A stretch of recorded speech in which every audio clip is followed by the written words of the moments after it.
Welcome to the Top to Bottom Male Romance podcast, where we talk about all things male romance. I'm Jessica. And I'm Markie. And this is our March top episode. We had an awesome opportunity to sit down with Joe Cosentino, who has written a ton of amazing male romance books, among other things, and we're going to talk about all of that. We had a chance to talk to him for a really long time, so we're just going to jump right into the interview. Yep. So here we go.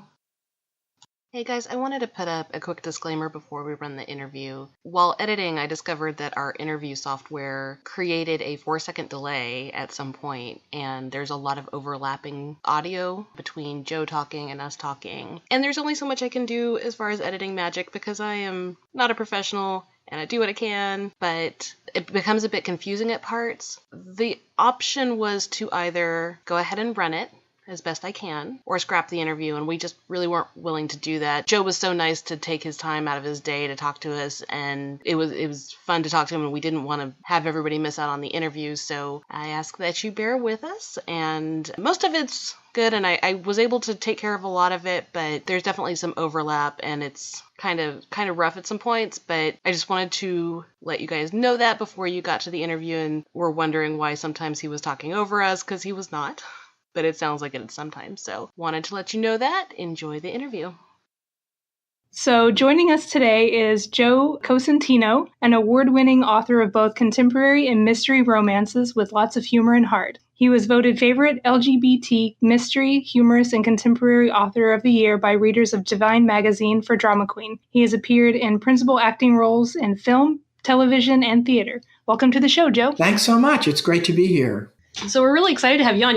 You've written a ton of stuff in our genre. What we tend to start all of our interviews with is what got you into writing male romance, and I'm going to turn that into also mystery. What makes these genres what you like to write? Yeah, it's funny that you say I've written so many books because I just went out to dinner with my parents the other night. My mother said, "You write too many books. It's very annoying." And I thought, did Shakespeare's mother say that? I don't know. Did Shakespeare's mother tell him that? Yeah, I've written quite a lot of books, and it started with, as you said, I was an actor. After I majored in theater in college, I became an actor, and I did film, television, theater with people like Bruce Willis and Rosie O'Donnell and Nathan Lane and a lot of big stars, and had a great time. And I shared a dressing room with Bruce Willis, so people like him. I can tell you I saw him naked, so there you go. Oh, that might be another question. So when I was getting a lot of work and getting a lot of acting, and one of the things I did was a TV movie, My Mother Was Never a Kid, an ABC TV movie that is on YouTube actually right now. And my students at the college where I teach theater saw it and said, "You were really cute when you were young." So I said, "Oh, thank you." I was acting for a while, and then things just sort of changed in my life. I became a college professor teaching theater and department chair, moved upstate New York from New York City, and I just had the need to tell stories, and I wasn't acting anymore, and I wanted to tell stories. And so I took a one-act play that I had written when I lived in New York City called An Infatuation, and I developed it into a novella. And I looked online. I said, what would I do with this? And I saw Dreamspinner Press was the top publisher for romance. And I thought, I'm just going to send this to them, and I'm sure I'll get rejected. And I sent it to them, and they sent back a contract. And I did the happy dance and said, oh my goodness.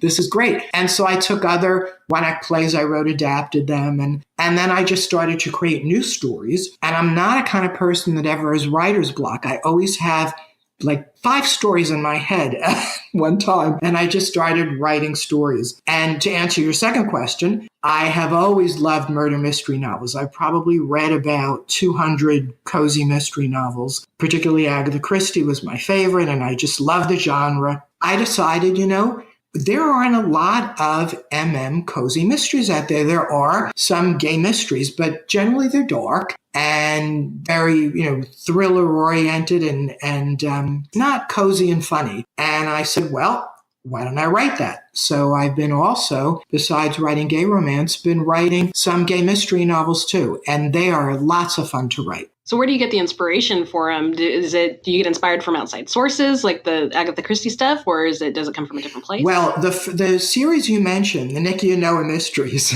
that I won all the awards for, that actually, Nikki and Noah are college theater professors like me, and they use their acting skills impersonating other people and such to solve murder mysteries. And I'm writing the 9th one now. 5 are out. The 6th one comes out in May. And the funny thing about that is that, of course, with each novel, there's 5 different murders. So I always tell my colleagues, my faculty colleagues, or my students, if anybody ticks me off, I'm going to murder you in my next novel. Because they're definitely based on some situations that I've had. The Nikki and Noah Mysteries that take place on the college campus. It's college campus called Tree Meadow College, named after Tree and Meadow, the gay couple that founded the college in Vermont. And it's a beautiful college, very cozy and quaint. And I don't know why any parent would ever send their kid there, because they would get killed. Everybody pretty much gets murdered. In the first book, Nikki and Noah solve a murder mystery in the theater department. In the second book, it's in the phys ed department. In the third one, they go on a cruise to Alaska to do a theater murder mystery show, and then they solve mysteries there. The fourth one is in Hawaii. They're directing a luau show and solve mysteries there. And by the 5th one, which is coming out in May, they've moved on to doing movies, and they're going to do a movie. And with each book, their relationship grows. They go from not being together to being boyfriends to getting married and to adopting a kid. And their parents are in it, who are very, very funny. And it's kind of farcical, but realistic too in a way. It's very, very funny. Nikki has these hysterically funny asides, like he'll say something like, "I'm as happy as a gay politician in the back room of a gay bar." Of an anti-gay politician in the back room of a gay bar. And he'll even say things like, "I'm as excited as a priest at altar boy induction." So come out with these really wacky, really funny. The storylines are really over the top. But they're also, probably because I read Agatha Christie so much, they're also really good legitimate mysteries with clues and red herrings, and nobody can guess them. No one has told me yet that they've been able to guess them, but the clues are there, and the plot twists and turns, and of course the surprise ending are there. And I think they work on their own as gay mysteries, as gay romance, both. I think and as a gay comedy. I think they really work in all 3 ways very well. So what is a normal writing day for you like? What's your typical process? Well, I teach during the day, as I mentioned, at the college, so I write at night. Also, my spouse is really noisy, so I can't write until he's asleep. And he's an audiobook narrator. That's why he's noisy. And he has a home studio where he does audiobooks. But he hasn't done any of my audiobooks because we just feel like we don't want the nepotism thing to come in. So, for example, my Nikki and Noah Mysteries, the first 3 are on audio, and I use different performers. But after he goes to sleep and the house is quiet, I normally work for about 3 hours a night in my study. I have a beautiful study. We live on 16 acres of land. We have a beautiful home we built, a green home. And I just sit in my study. I have a fireplace and a big bay window seat and cherry wood furniture. And I'll just sit and just sort of put my head in the writer's head, and away it goes. It's usually about 3 hours a night. And it generally takes me about 3 months to totally finish a book. And then, of course, you send it to the publisher, and then they give you generally 4 editors. So you go through 4 edits with 14 different people, getting their opinions and writing if you want to do that, rewriting. And then you work with the cover artist and the publicity person. And so even though it takes 3 months to write it, it's generally about 9 months, like having a baby, before the book actually comes out. So at the end of that process, are you energized, or are you pretty done with life at that point? Well, I mean, I don't want to sound like I have a big head, but I just love my books. My books make me laugh and cry and feel romantic and take me to beautiful places. And I know some writers say, "Oh, I can't read this book one more time." I just loved reading them again and again and working on them and tinkering them a little. And I could just sit and read them over and over. And actually, particularly the Nikki and Noah mysteries, I do have a lot of fans that tell me because they're so funny and so full of surprises, they read them over and over again. And when I went to the Rainbow Book Fair in New York City, all these people started rushing up to my booth and telling me that exact thing, that it's like potato chips. They just read them again and again and again. And I guess I feel the same way. That means you're doing the right thing. Right? Yeah, it's a good sign, I think. Tell my mother that. So for the Cozi Cove series, so we hadn't read any of your work until you reached out to us. So then we kind of started going through, your amazing backlog of things. And I picked up the first of the Cozi Cove series, Bouncing Back. And I noticed in that book, it was cool because it doesn't follow one pair of people. It's a bunch of different people, finding love at the resort. And I wanted to ask, why did you decide to go that way and do a bunch of different people following the stories of a bunch of different groups instead of just the normal pairing of just the two individuals? I mean, I'll admit something to you. Maybe you'll think less of me now and not want to read any of my other books. But when I was younger, my favorite TV shows were Fantasy Island and The Love Boat. Oh, I love it. I was gonna ask if it had anything to do with that. It felt very familiar. And a couple of the bloggers, who review books and audiobooks said that it's kind of like a gay Love Boat or a gay Fantasy Island. Basically, what I love about it, and I've written 4 out. The first one also is on audiobook, and the 5th one is written but not out yet. What I love about the series is it could go on forever because you have Cal Cozi, who was a professional football player, retired. Now he runs his family's gay resort on the New Jersey shore. And I set it in a place in my mind, like where my family used to spend our summer vacations in New Jersey, on the New Jersey shore. And so he runs this resort, and we get the story in each book of his life, his family, his friends, and his life develops in each book. But you also get the story of the people in the 6 bungalows in this gay resort. And the stories range from being very funny to very sad to being mystery to, whatever. And so I write each story individually, what's happening in each of the bungalows. And they could be one's about a gay porn star who's vacationing there, another one, college students who are there. There's a gay, kind of patterned after me. There's a gay novelist who's there. There's a guy who's a gamer who sees a merman. So I write each story individually, and then like with a Fantasy Island or a Love Boat, I edit the stories into each other very cinematically. So as one person leaves a bungalow, the other one's coming in. As one person's leaving Cozi Cove, the other one's coming in. And I edit them kind of like a TV show. This is my first book of yours that I've read, and I've actually just started it, and I'm getting into it. And I want to say one of the most striking things about it to me, especially when compared to a lot of other male-male romance, it's incredibly diverse. You have the most diverse group of characters in that book. And I love that because you really don't see that kind of texture. What makes you I think it's my theater background. A lot of people tell me that. A lot of people also tell me that my dialogue is very believable. And I think it's my theater background, having been an actor and meeting so many different kind of people and just respecting drama so much. I think also my books are much more dramatic than the typical, I'm not putting anybody down because I love to read MM books. But I think you do get a typical John meets Bob. They fall first, they're not together, then they fall in love, and then they break up and they get back together. But my books are way more dramatic than that. Things happen to these people that are really out there. There is romance. Definitely.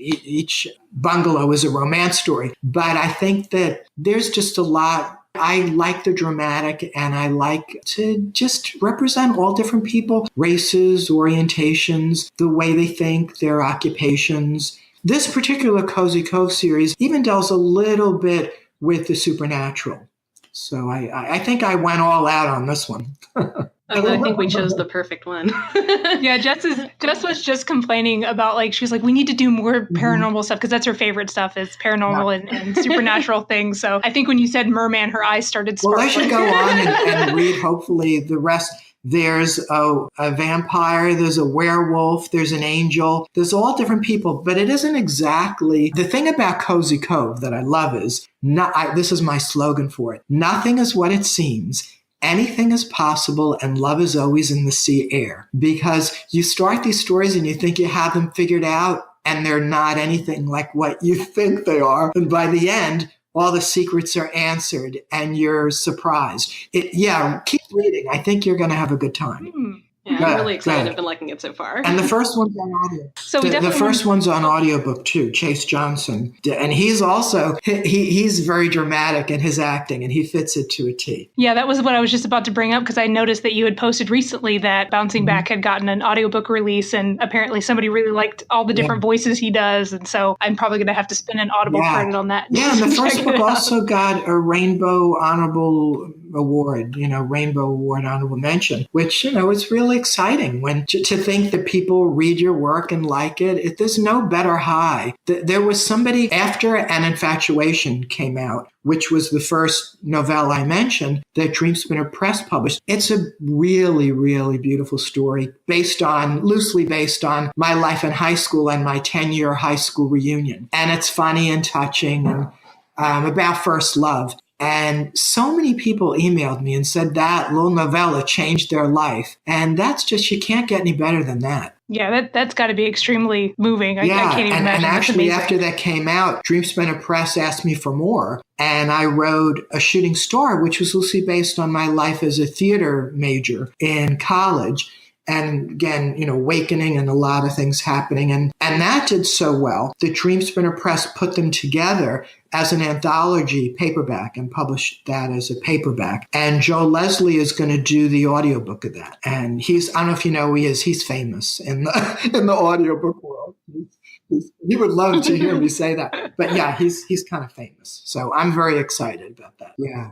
That's amazing. So I've noticed you definitely have a theme of humor in your style. Why do you think that's important in romance? Well, again, as I mentioned, I kind of get antsy reading straight or gay romance when all you have is romance. I think a good book has to have romance, humor, drama, mystery, a lot of things. I mean, life isn't just romance. And even within romance, I've been with the same person for 40 years, even though I'm really 30 years old.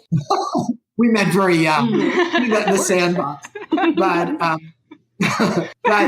for 40 years, we've laughed together. We've cried together. We've shocked each other. It isn't just romance. There's so much that goes on in a relationship. And I think a good book shows all those things. And going back to Cozi Cove, kudos to 9 Star Press for publishing that, because your reaction was exactly everybody else's reaction when they read it. They were like, this isn't your typical gay romance book, but that's what 9 Star liked about it, because they like to publish sort of interesting, different things. I'm really grateful to them that they really embrace it, and grateful to the readers who embraced it and said, yeah, life is more than just romance. I think it's kind of shallow to just think, again, I don't want to put anybody down, but I think it's kind of shallow to think that, our lives, gay people's lives, are only who we fall in love with at that minute. Mm-hmm.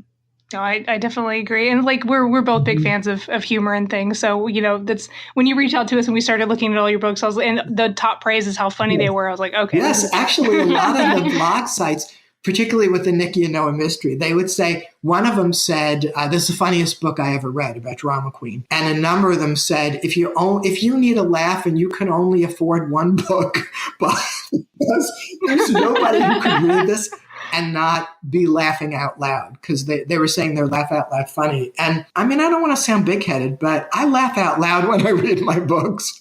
So I'm not going to argue. Yeah, I'm not going to argue with that. Well, if you don't love it, don't publish it, right? So, yeah, you should love it. No, it's true. If I can't entertain myself, who am I going to entertain? What are your future series plans? Okay, what do you have coming I've got next? a number of things. Actually, a lot of releases coming out this year. I just made a list the other day, and I was surprised at everything that's happening. I wrote a fantasy book. You were mentioning you like fantasy. I wrote a fantasy novella for Dreamspinner Press called The Naked Prince and Other Tales from Fairyland. And these are like my favorite fairy tales, kind of a gay take on them. So like, for example, Cinderella, you have Cinder, and he's got, a fairy godfather, and he likes to make up his sisters and dress them up. And he's all excited that they're going to go to the ball. But of course, he's the one who finds the prince. And so I have all my favorite stories that I do and they're very funny, my comic gay twist on each of the stories. I have Goldilocks,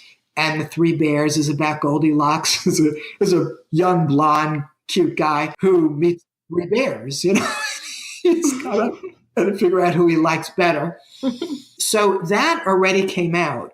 But I've got a second one, Holiday Tales from Fairyland, and that's coming out in October. So I've got that coming out. Then, so for that one, I do stories like The Nutcracker and kind of holiday stories that I like and put my gay twist on them. Then I've also got, I mentioned the sixth Nikki and Noah mystery, Drama Fraternity. That's coming out in May. So that's first. That's the first thing coming out. Next is the fifth Cozi Cove novel, Cozi Cove Happy Endings, and that's coming out in August. So I got that. Then the next one is, well, I mentioned October, Holiday Tales from Fairyland. Then we haven't talked about my Bobby and Paolo holiday series, which is also for Dreamspinner Press. This is a series about Bobby and Paolo who meet their like sixth cousins. Bobby's American, and he goes to visit his crazy, funny relatives in Capri, and he meets his gorgeous, muscular, charismatic,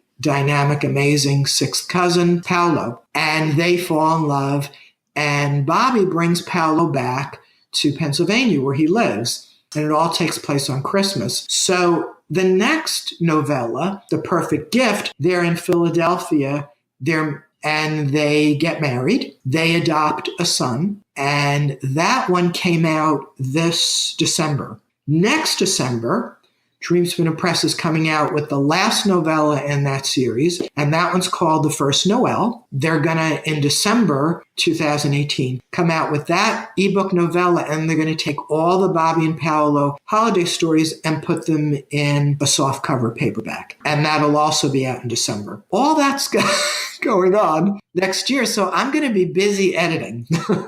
Yeah, it sounds like a huge load. Yeah, it definitely is. A ton of stuff going But I really enjoy that aspect. I love the editing. I like picking. Everyone always says to me, do you get to pick your models for your magazines? All the muscular guys with their shirts off? But to be honest, what I actually enjoy more are the covers that are drawn. My Nikki and Noah Mysteries and the Fairy Tale are drawn by an artist. And they're actually more fun because you give the artist all the ideas that you have, and then they realize it in a picture just for you, which is really fun. Not that I mind looking at the muscular guys with the shirts. Of course. So, I mean, obviously you have a ton on your plate already with existing series that you have. Are there any other genres or different kinds of series that you have your eye on that you haven't had time for yet? Well, I don't want to really say what it is yet. See, when you write something, you never know if it's going to be good or not. And so what I normally do is, even with my spouse, I don't really like to talk about it too much, but I can give you a little bit, which is that I did start a new book that could be a series. I do yoga, and I love to go to spas and do yoga. So it's in that setting. So it's a brand new thing that I'm still working on. I haven't, published yet, but it's a gay story that takes place in a spa, and it's very yoga oriented, and I get to use, they say, write what you know about. And so I think that's why I write a lot about actors in the world of show business. But this is a whole other side of me maybe people don't know about that I'm writing in that book, and hopefully it'll be good. So you write a ton, so I don't know how much time you have to read, but what series and authors do you like to enjoy when you're not writing 1,000 any mystery I can books? read, I love to read the cozy mysteries, not, hack them to death and talk about the blood and let's all be so depressed we'll kill ourselves. I like the kind of mystery that's fun and makes you sit and try to figure it out and go through the clues and guess. And so, as I mentioned, the Agatha Christie mysteries I really love. There's this, it's a straight book, but they have a couple of gay characters. The Aunt Dimity mysteries I find really a lot of fun. Armistead Maupin is my idol. A lot of people say the Cozi Cove series reminds them of the Tales of the Cities books, and I just love that. I mean, that's such a compliment because those Tales of the City books, they're not mysteries per se, but they have a lot of mystery in them and a lot of humor in them. So been reading those. I just finished the last one. I also really respect, though I don't know how to write it, I really respect people who do historical romance. And there's a writer friend of mine, Stephanie Lake, who writes gay historical romance. And she reads all my books, every single one of my books, and I read every one of hers. And we talk about them. And I admire her because I do a lot of research for my books, but that's really hard, to set a book in in a different time period and do it right and believably, people won't read it and say, it really wasn't like that in 1910. It's hard. Mm-hmm. So when you're not writing, we mentioned before that you do acting. What are some of the other hobbies that you do when you're not writing? I'm a college professor. As I said, I teach theater, I teach acting. I'm the department chair, which my department is visual arts, performing arts, and communications. So I've been getting to, not that I have any talent at all as a visual artist, but I'm getting to experiment with art, photography, drawing, ceramics, things like that, graphic design, video, shooting. Not that I'm good at any of these things, but I've been getting to experiment with them. And it's really a lot of fun. And one thing I realized, when I was an actor, I also sang and danced and studied those. And I always understood that whatever you're doing in the arts, you're telling a story, whether you're acting, singing, dancing, writing, directing, because I did all of them, you're telling a story. But now I've realized you're also telling a story if you're doing visual arts or any kind of video or anything. It's all storytelling. And one thing isn't much different from the other. And now my goal, you probably are going to guess, I want every one of my books to be made into a television show. That's my goal. Couldn't you see the Nikki and Noah mysteries on TV? Cozi Cove, they're continuing stories. And each book ends. So there would be a satisfaction that, okay, that story ended. But then you come back and you have the next segment and the Bobby and Paolo holiday stories. I think all of them could be TV shows. And I'll confide in you and tell you that a lot of people have said to me, what I really like in your books is that you always have like one or two older characters in there. And you just don't see that in gay novels. And I'll confide in you and say, the reason I did that is in every book I wrote a role for myself. So if it ever gets made, if it ever gets made into a TV show, I'll have my part all set. Yes. Oh, and I haven't mentioned that I also have a straight mystery series. There are gay characters in it, but with the Wild Rose Press, I have my Jana Lane Mysteries. And Jana Lane was a child movie star, and she was attacked on the studio lot at 18 and left the business after having a breakdown. And now in her late 30s, she's mother with husband and kids. She's being attacked again. And she investigates and finds secrets about everybody in her life and finds out who was the person who destroyed her career. That's book 1, Paper Doll. Then in the next 4 books, she does a comeback in movies, TV, Broadway, and each thing she does, she then solves a murder mystery on the set. And it's paper doll, porcelain doll, satin doll, china doll, and rag doll. So if people wanted to know about your work or follow you, what is the best way for them to find you? Go to my website, which is my name, Joe Cosentino, and my last name is spelled Cosentino .weebly, weebly.com. And on my website, I have all my books, write-ups about them, all information about them, all the links of how to purchase them, ebook, paperback, audiobook through the publisher or through Amazon or Nook or any of the other places you can buy books. I also, if I'm doing a signing or reading or something, I put up about that, which is really in my favor. You probably know a lot of authors don't like to do public appearances. They're very shy. I'm the complete opposite. Of course, I was an actor, so it's totally easy and fun for me to do those. So when I can, I do things like that, and I put that up there as well. I really love to hear from readers. So it also tells you on my website, it has a link for anybody to contact me and email me. And if anybody does, I always answer back. I'm always happy to answer back. Some of the people who do that, most of them say they love my books and they want to be on my mailing list if I'm offering sales, and I do that. Particularly Dreamspinner Press offers a lot of sales, so I'll email them and say, oh, there's a sale here or there. But I've also found that some of the people say really interesting things that you wouldn't expect. Like the one I got yesterday was, how come when Nikki and Noah have sex, Nikki's ever on top? Are you ever going to let Noah on top? It's like, wow. That's what you were thinking about. This is something who read all 5 books that are out so far. And that was what was on his mind. So, not to give anything away, but I think it's the 8th book, I give this reader his wish.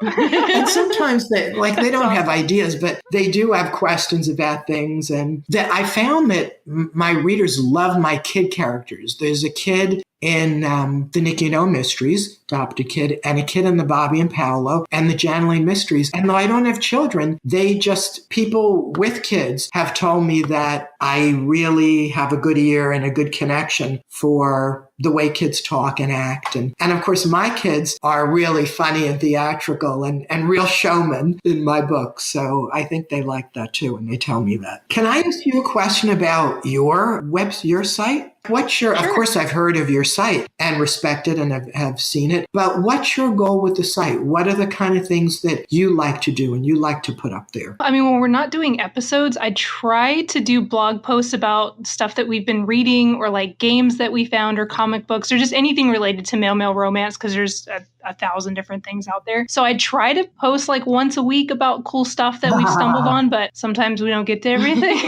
But generally, I mean, it's just something that we really loved, and we've been friends for a long time, and we kind of Lucy and Ethel everything we do. And so when we started diving into these books, I was like, podcast? And Markie said, yes. And so we started podcast just because we love it. And we have been really amazed at the kind of responses we've gotten from people that have been sharing our enthusiasm. And it's a labor of love at this point. It's just, we do it because we love the community and we love the books. I found that we want to immerse ourselves as most of my Nikki and Noah mystery readers are older men. I don't know why that is, but I found that. But my other books, my Janaline Mysteries, are generally middle-aged women.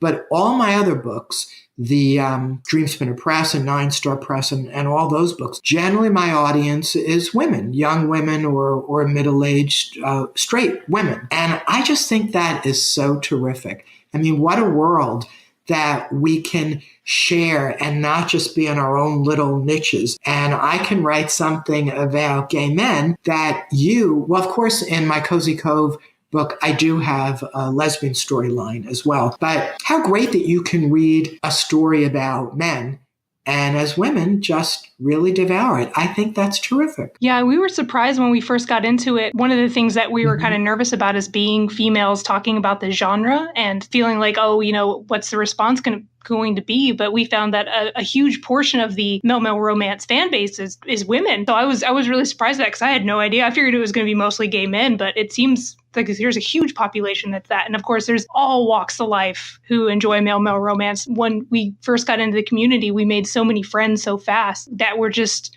people who we probably never would have met otherwise. And everybody's so nice. Everybody's really so fun. supportive. Every single author that writes that I have met or emailed or talked to on Facebook, because I'm on Facebook and Twitter, have been so nice and so supportive. Never an ounce of jealousy. You mentioned the awards I've won and stuff. Congratulations. That's so wonderful. I'm so proud of you. Never 1 ounce of anything but support. And I bet it's not like that with straight books. I'm guessing. I don't know. We dabbled a little bit in straight romance back in the day, but male is when we kind of really just fell head over heels. The community is just a lot more tight-knit. Like everybody is accepted the minute they step in, and it's just it's hard not to be like, well, I guess this is where we live now. It's so overwhelmingly positive, and there's always No, I know. new people. And the interesting thing is that there are some women who write romance, but they write it under a male name or a name you're not sure what they want. And so I've gotten a lot of women fans say to me, "Are you really a man?" Yeah, my picture is up on my website. And sometimes they're like, well, can you prove that you're a man? What would you like me to do? Yeah, I'm definitely a man. Oh my gosh.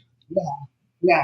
I don't know that there's a lot of us out there. There's far more women writing romance than men. That's for sure. Yeah, it seems to be, there's a lot of female authors. Yeah, and I don't know how many men. I mean, I know like a lot. handful of men. I'm sure there's more, but I only know about a handful of men that are out there, who are writing. So I think part of the reason is I think women just read more than men, probably. And that's probably how it all happened. Yeah. I mean, there might be something. I've always been a big reader, and I love reading. Even, in my days as an actor, I'd be sitting in the dressing room reading. I remember I did a play with Nathan Lane called Roar the Grease Paint, and years ago. And so I remember him like kidding me and saying, "Oh, you're reading again and stuff." And I remember telling that to my mother, and my mother saying, "Isn't it interesting that you worked in theater with Nathan Lane, and now he's a big star and you're not?" Oh my God.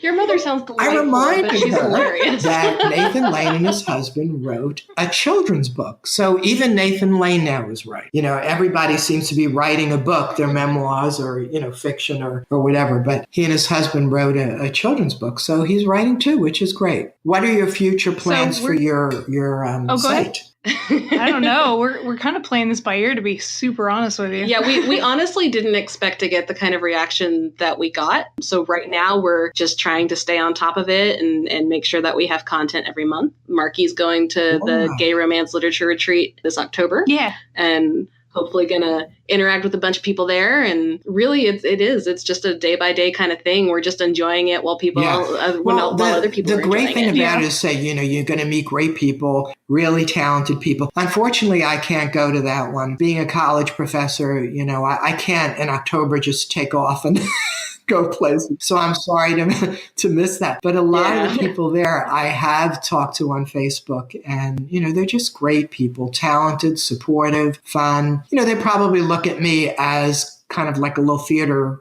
weirdo. Yeah. I think we're all weirdos in this genre. Yeah. I think that's kind of why we're all and here. I'm really and that's why it's so thankful great. to people like you who do the blogs and the interviews and the podcasts and all that. I know it takes a lot of time. People with websites who go out and, review the books and promote the books, I'm sure it takes enormous amount of time. But without those people, a lot of people wouldn't know about our books. And how would we really get the word out there? And this is a great way. None of us are rich. And so we're not going to spend $1 million on a PR agent. So how else would we get our books out there if it were not for some of these blogs? And all these bloggers have been so nice to me and helpful to me. And of course, it doesn't hurt that they give me good reviews, right? I'm not going to argue with that they like my books. But, it's really an amazing service that you're doing. Thank you. Well, yeah. Well, I mean, it's mostly we just wanted an excuse to reach out and talk to people and read more books. And if we get a chance to promote people, woo, like we're doing a good job. So you guys get promoted and we get to fangirl. Yeah, it is. Yeah, and by talking to us, you're promoting us. That's how people get to know. I can't tell you how many people email me and say, "You're a new author to me. I didn't know anything about you. And I just, on this interview or after looking at this blog post, whatever, I saw your name." I'm thinking, that's terrific. Look at that. Had it not been for that one thing, that person would have never picked up one of my books. So it's really exciting. And you're doing, people like you are just doing a terrific job. And I'm glad you're having a good time too. Yeah, definitely. Well, thank you very much. That means a lot to us. In terms of my goals for future, I think I just want to keep doing what I'm doing. And my hope is that a TV producer will hear this very interview and then contact me and say, our network wants to do all your books. Everyone who's read them said that they're incredibly cinematic and they could be done. You'll see when you finish Cozi Cove Bouncing Back. It basically reads like a movie, that we can do it. And that's what I'm hoping for. That's my hope for future. Well, if it does get picked up, just remember us in your award speech. Okay. Yes, thank you so much for all you've done.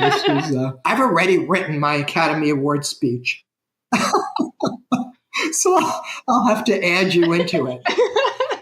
I mean, when people make those Academy Award and Emmy Award and Tony Award speeches, of course they thank the people who did their movie or did their TV show. But I really like it when they thank their teachers and people from the beginning, because it's the people from the beginning that nourished you and got you started. And I always tell my students, if any of you win an Academy Award, you better thank me, because I got you started here. Because you read a lot of murder mysteries. And the ones who want to be directors, or producers, I tell them they should do my books when they become famous. So we'll see. Yeah, maybe we'll have it. But I do think I write very much like a TV show or a movie or a Broadway show. And so I hope at some point they get picked up. So we'll see. You'll know when I accept, and thank you both. You'll know at that time. But in terms of other future goals, which you had asked me about, I think that I just want to, besides the new yoga thing I'm working on,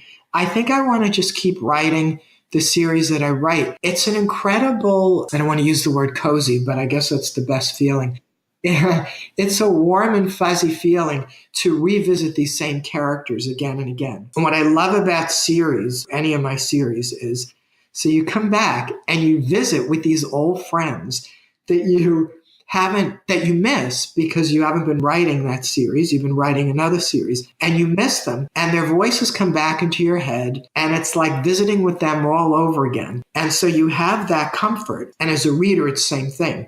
It's like visiting old friends as a reader. But then with each story, you get a new story and a new plot and a new theme and some new characters. And so you go on a new journey with these old friends. It's like taking a vacation with your best friends. And I love that. I just love going back and visiting with my characters that I haven't visited with in a while. And that's how I've been doing it. I've been going through each series. So I'll do one book in a series and next, because I have, 4 or 5 series. And I just keep going from back and forth from series to series. And that's how I hope to continue, because it really is fun that way. Yeah, and your formula really lends itself to that, since it's kind of, at least with the Cozi Cove, it's new summer, new week in the summer, or whatever. It makes it really easy to kind of expand on it. I don't like stories that go on and on and never end. And that's one of my, no offense, Jess, but one of my complaints about fantasy is a lot of those books don't ever end.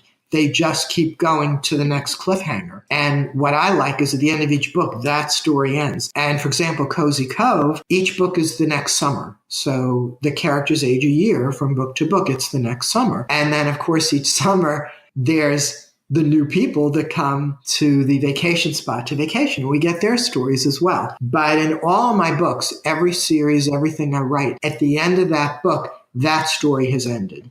And then you start again, maybe generally a year later. I think in all of them, in all my books, the next story is a year later. Because I think that's important. I don't want to just drag people out book after book and you never get that ending. And some TV shows do that too, and I really don't like that. Well, we're going to be picking the Cozi Cove Bouncing Back as our bottom pick for March. So we'll do that one for everybody to read with us, and we'll get to talk about it at the end of March. So that's the one we're going to pick. That's so we'll exciting. Finish it and then and that's a good one because it's available on ebook, paperback, or audiobook, however people want to do it. So that's terrific. Yeah, keep me posted. I'd love to hear how it goes and, give my thoughts to what everybody says. It's, as you said, it's not the typical romance book. So it's always interesting to get people's response to it. Some people, absolutely adore it. Nobody really has not liked it, but some people had said what you said, like, wow, all those different stories. Like, it was just hard to wrap my head around all that going on at once. So we'll see if people have that to say.